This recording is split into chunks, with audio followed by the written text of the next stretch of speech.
اب آپ سمجھے کہ مولا کائنات کے نہج البلاغہ خطبوں کے ذریعے سے موت اور حیات تبدیل ہو جاتی ہے. یعنی آپ بڑا مشہور واقعہ ہے کہ مولا کائنات خطبہ ارشاد فرما رہے تھے. فصاحت و بلاغت دیکھیں آپ کے فصاحت و بلاغت کا عالم کیا. مولا کائنات خطبہ ارشاد فرما رہے تھے اور خطبہ ارشاد فرماتے ہوئے آپ کچھ دیر کے لیے توقف کیا، رکے، لیکن آپ کا ایک چاہنے والا جو آپ خطبہ سن رہا تھا بے چین ہو گیا اور اس نے کہا مولا اور ارشاد فرمائیے.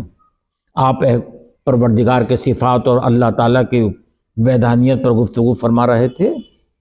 مولا کائنات نے چاہا کہ بس یہیں اس کو روک دیا جائے، آپ سمجھ رہے تھے، لیکن خطبہ اصرار ہوا، اس نے اصرار کیا کہ مولا نہیں، فصاحت و بلاغت کا جو آپ کے زبان مبارک سے ایک آبشار بہہ رہا ہے اس کو آپ سنائیے. اور ہمیں بے چینی بڑھتی چلی گئی اس شخص کی جو آپ کا چاہنے والا تھا. تاریخ میں اس کا نام حمام ملتا ہے.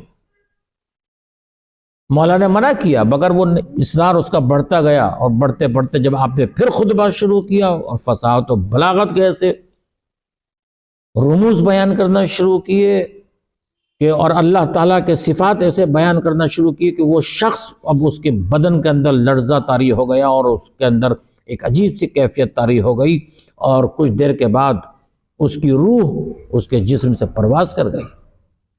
مولا کائنات نے فرمایا کہ میں اسی لیے میں نے خطبے کو روک دیا تھا. لوگ برداشت نہیں کر پائیں گے کہ مولا کائنات کے جو چاہنے والے اور اثر انداز ہے کس طریقے سے فصاحت و بلاغت آپ کے زبان مبارک سے نکلتے ہیں.